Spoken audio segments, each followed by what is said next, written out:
Hello guys, के छ खबर? आज नयाँ दिन नयाँ भिडियो बल्ल सुरुवात गर्दैछु ब्लगहरूको चाहिँ है। मलाई राम्ररी बोल्न नि आउँदैन, तर आज चाहिँ मैले अब हिजो 25 तारिक हो नि त, अनि 25 तारिक हुने बित्तिकै जापानमा अब सबै आरुबाइतो गर्नेहरू, काम गर्नेहरू रमाउने दिन नै 25 तारिक हो।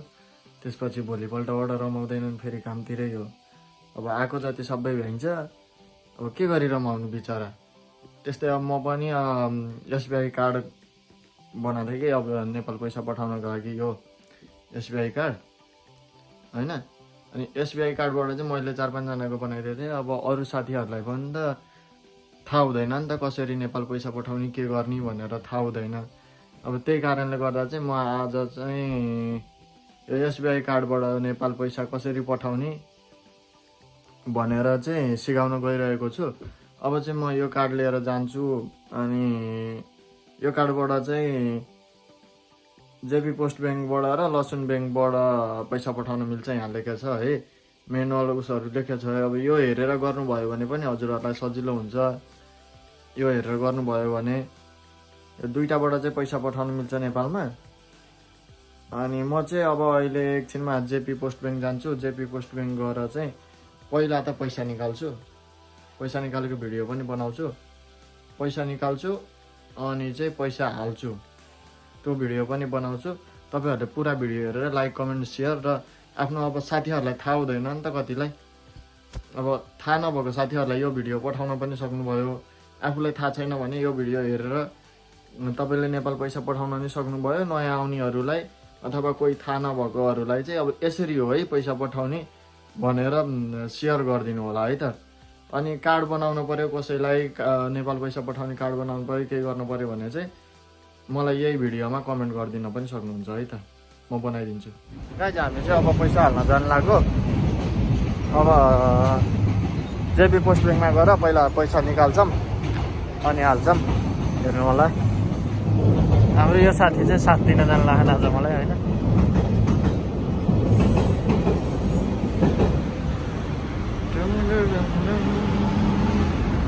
हामी चाहिँ गएको पढेर अनि गाना चाहिँ निक्लिने बेला भिडियो बनाएँ अगाडिको।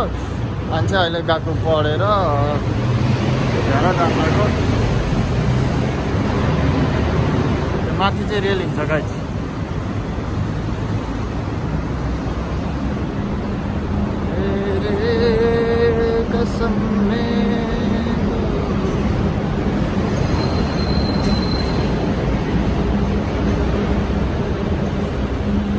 हाम्रो ब्याङ्क पनि आइपुग्यो यतिमै। हामीले सपिङ गर्ने चाहिँ यहीँनिर यो सिमहरू लेखेकोमा यो चाहिँ ब्याङ्क भइहाल्यो। चट्ट लाएर कति राम्रो छ ठाउँ चाहिँ।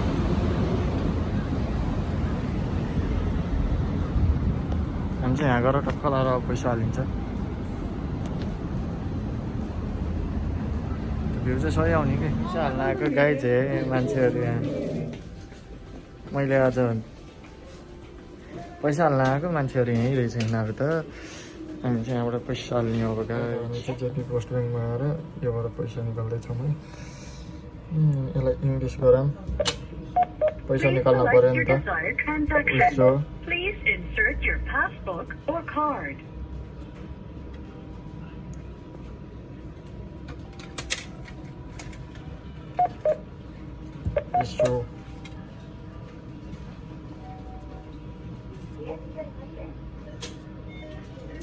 कति टाइम लाग्छ कि यो पिनकोड हाल्ने नदेखाएको गाइज। अब पैसा निकाल्नु पऱ्यो नि होइन।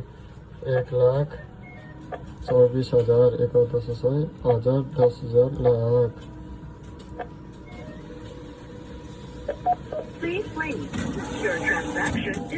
पहिला कार्ड आउँछ है गाइज। अब पैसा रहेनछ क्या हो।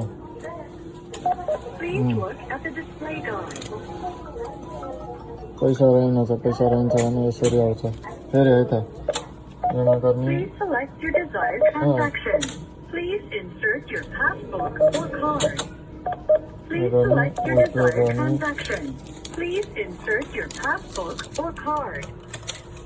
कार्ड गयो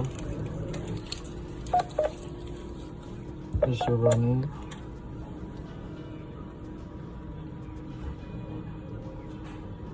पिनकोड 1,23,000 रहेछ। मैले चाहिँ 1,24,000 निकाल्नु लगाएर क्या हुन्छ 1,10 100 1,10 1,23,000 रहेछ। 1,24,000 निकाल्नु लगाएर हुँदैन है। पक्का लाएर पैसा निक्ल्यो। अब कार्ड लिने पैसा निक्ल्यो। अब चाहिँ नेपाल पैसा पठाउने यो कार्डको काम रहेछ। अब नेपाल पैसा पठाउनु पर्यो। कति पठाउनु तँलाई? 1 2 3 4 5 6 7 8 9 10 नेपाल पठाउने। यति अब ऋण तिर्नै छ। ऋण तिर्ने अब फेरि निकाल्नु पर्यो कार्ड। कुन कार्ड निकाल्ने भन्दाखेरि हामीले एसबिआईको कार्ड निकाल्ने। SBI is a good. अनि यो गर्ने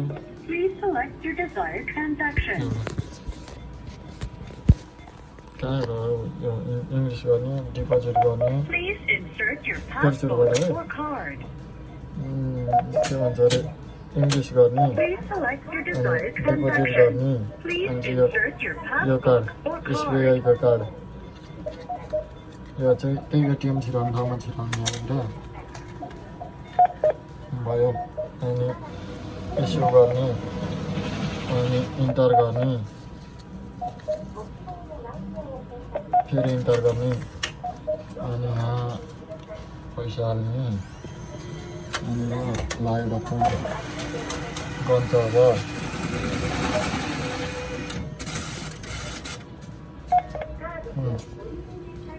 1 लाख पठाउनु लाग्यो। अनि चाहिँ इन्टर गर्ने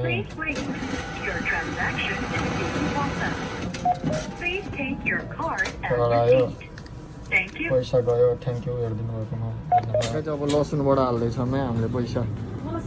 लसुनबाट अर्कै एकजना मान्छेको हाल्दैछौँ त्यो लसुनको पैसा समात्ने इङ्ग्लिस यो कार्ड छिराउने छिरो डिपोजिट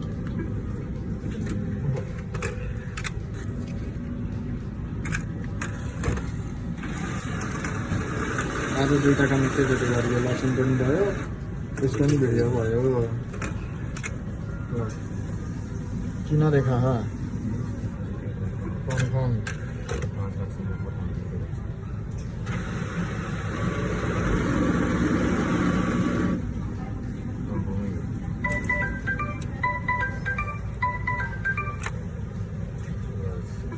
बिल हो कि